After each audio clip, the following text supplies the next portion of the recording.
¿Qué relación tiene la tristeza con el bruxismo?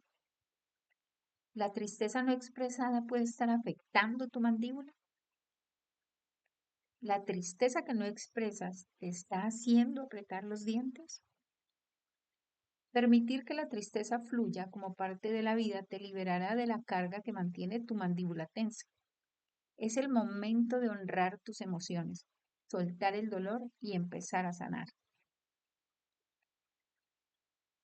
Conviértete en tu propia fuente de alivio.